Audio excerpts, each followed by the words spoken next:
And here we are. Welcome forward again, everyone, to the latest edition of the Working Man's Warships.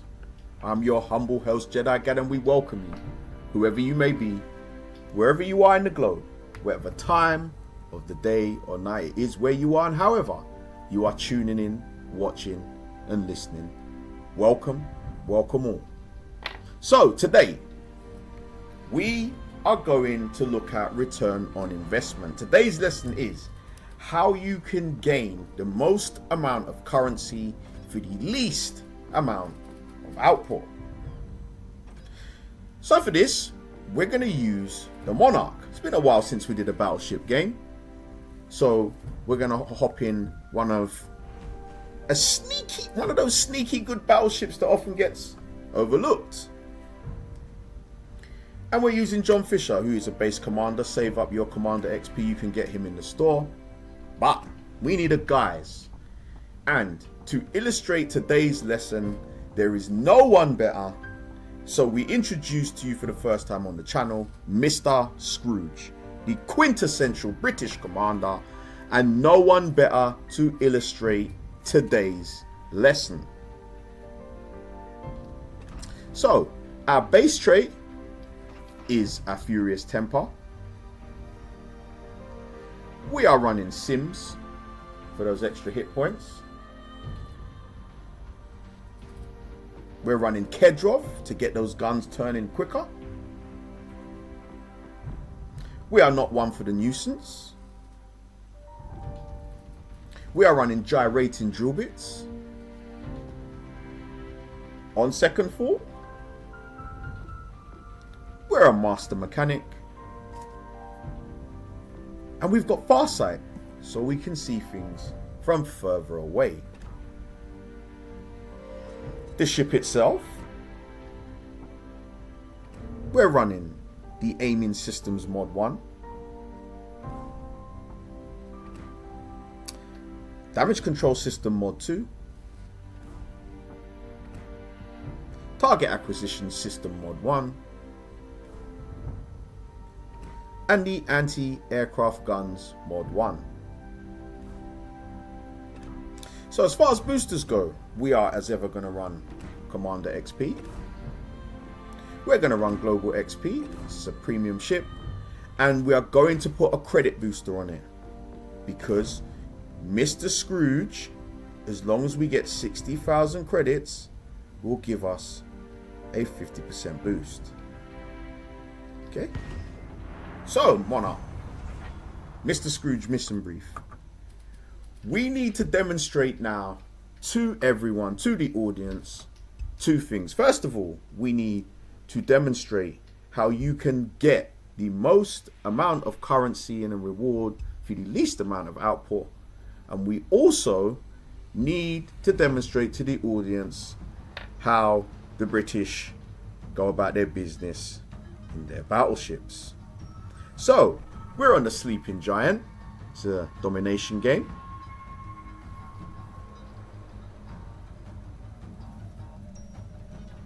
So, the thing about Sleeping Giant is that depending on where you spawn, it can be a nightmare. Now, this is probably the worst place for me to spawn. Here, north and south of the Alpha Cap. You see those islands? It's just, there's so much that can go wrong. Because basically, if you and your team aren't on the same page, people can get isolated and annihilated. So I'm going to keep an eye on Wisconsin here, because as much as I want to go over to the western flank and head southwest, I'm going to need his help. I'm going to need someone's help. Because if I don't get it, there is a high chance that I will be isolated. The good news, however, is we have a carrier. We're in a game with carriers. Now, I don't like carriers, but one thing they are useful for is they offer us reconnaissance and intelligence. So we can see, we can't shoot at these ships, but we know they're there. Now, the key here is, where are the destroyers? once we can identify where the destroyers are, that will greatly influence what we do next. So we're going to look around, and you can already see a destroyer has been spotted. That's one. Where is the other one? I don't want to go around there and then face a barrage of enemy ships by myself. So you can see Wisconsin is going towards the middle, which isn't ideal. Don't really want him to do that. I want us to push on the western flank, but play what you see, not what you want to see. So without his assistance, I can't do it. But lo and behold, Tirpitz appears.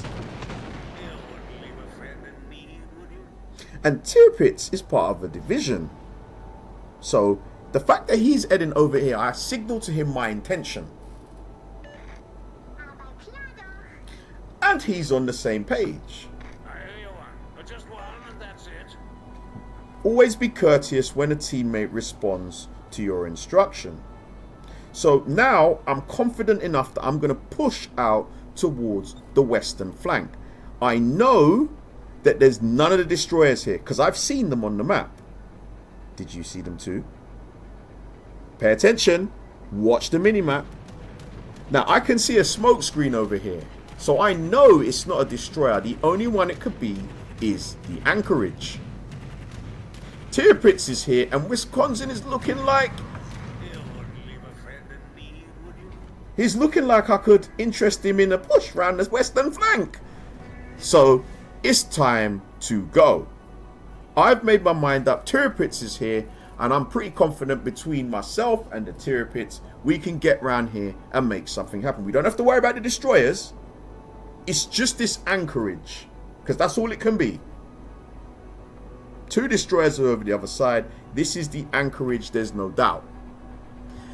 All stations, proceed to capture that area. Now my far sight is on and Laffy has given the signal, so we are now pushing. And then Bismarck appears to spoil my party. And then the torpedoes are on their way from the anchorage, but we knew they were coming.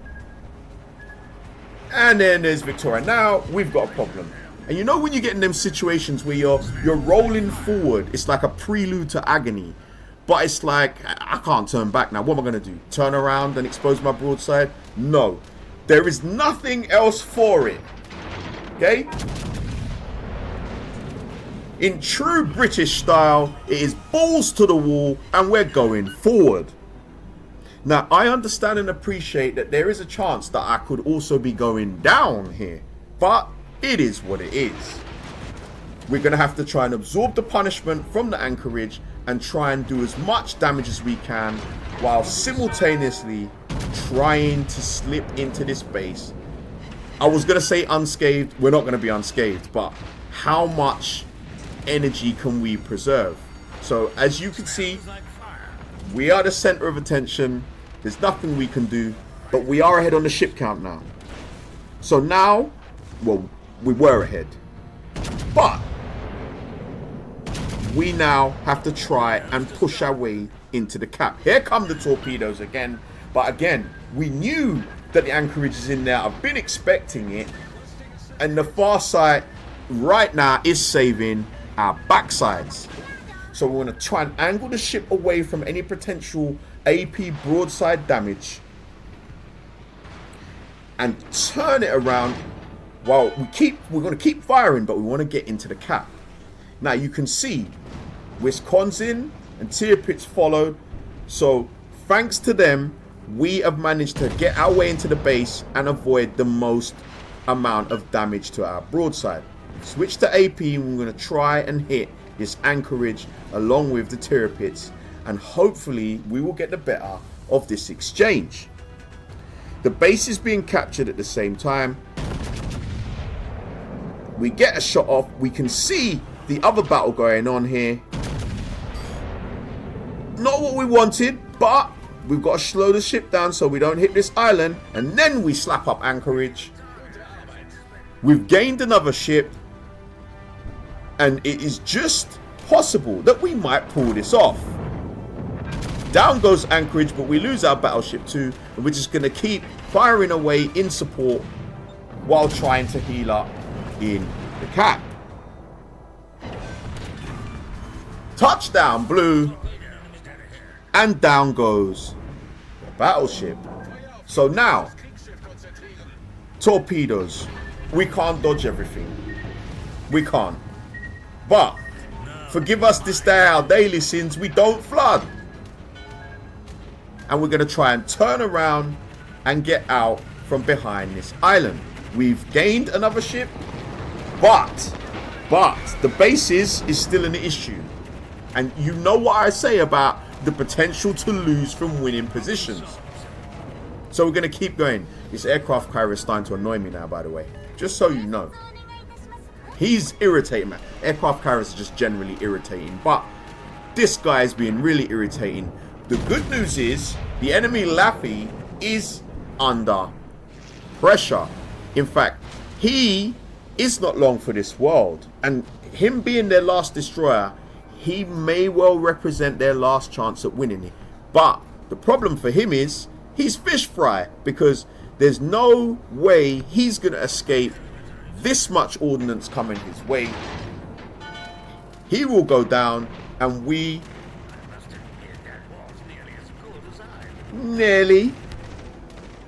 We're thankful, and now we need to take this base. But you see, all this stuff still going off over our head. You know who that is, right? It's that aircraft carrier. Again, I'm not a fan of aircraft carriers. Well, there's a couple of things I like about them, but not what you would think. That's a clue for a later episode coming up. But this guy is annoying me. So we're going to try and get him over the island.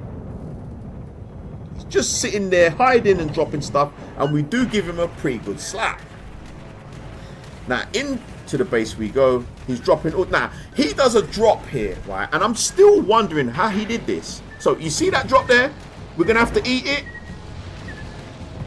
Okay, now keep that in mind. How has he done that? How has he done 2 drops like that within that short space of time, one on each side? How is he doing that? Somebody explain to me how he did that. In the meantime, we've got trouble from the Republique. Now, listen, I have got a love for the French battleships. Like, there's just something about them. I really like them, and I have a lot of respect for them. I really do. They do damage to you when you don't expect them to do damage to you. Like an American battleship, I just expect it to do damage, so I'm just but these ships, just when you think they're not going to do damage to you, they wipe you out. So what I'm trying to do is hit him, but put myself in a position where he doesn't get to hit me too hard, because he's a tier 8 French battleship and I'm a tier 7 British battleship. It's not going to end well. Speaking of which, the Victoria's over there, and he is slapping us on the back of our heads. So I've got on the front here, I've got to worry about this Republique, and I have real respect for his guns and capabilities. I think it's the dispersion with French battleships. That's what it is. They're accurate. Ooh, and then behind me over here, I've got the Victoria yamming me. So we're going to keep moving forward and just nestle behind the island here so we can try and get him just over the island. Can we just get some sneaky ones over there while he can't see us? We can, and we're doing decent chunks of damage. Very good reload time on this ship as well. So what we want to do here is we want to make sure that we survive to the end of the battle and try and do as much damage as possible. Remember the title of the video: return on investment. We get a nice salvo again over there. More solid chunks that we're taking out of him. I must admit that was nearly as good as I would have done. We have to say thanks to our team when they play well. Get into good habits. In the meantime, here comes the cargo. Now look, listen, I try not to be petty. Really, I do. I do. I do. Don't judge me. I try. But do you know, sometimes if I've got to be the bigger man, I'm hanging around with too many small people. So I know the Republic's there, but there's just something about this aircraft carrier. I believe as an aircraft carrier, you need to be brought to justice. And yes, I know he doesn't have as much energy as the Republic, but you're an aircraft carrier. And I try. But 5-hole through the islands, the blue team have scored on the power play. I try not to be petty. I do. I really do. I'm getting therapy. Okay? I am. But, you know. Now, there's still the small matter of the Republic to deal with here, because we want a return on our investment. Okay? We've invested in this battle. We're paying ship service. We've bought upgrades. We've upgraded our command. That cost us currency. Game-winning shot. And he survives. You can tell me if I would have taken him out at the end there. I don't know. But here's what I do know. You need to make sure you gain the most amount for the least. Second place. It's not first, second. Keep that in mind. Okay? Because, in case you missed it, we, in one battle, have accumulated over 1 million credits. 1 million for a return on our investment. Like, subscribe, share, and we'll see you next time on the Working Man's Warships.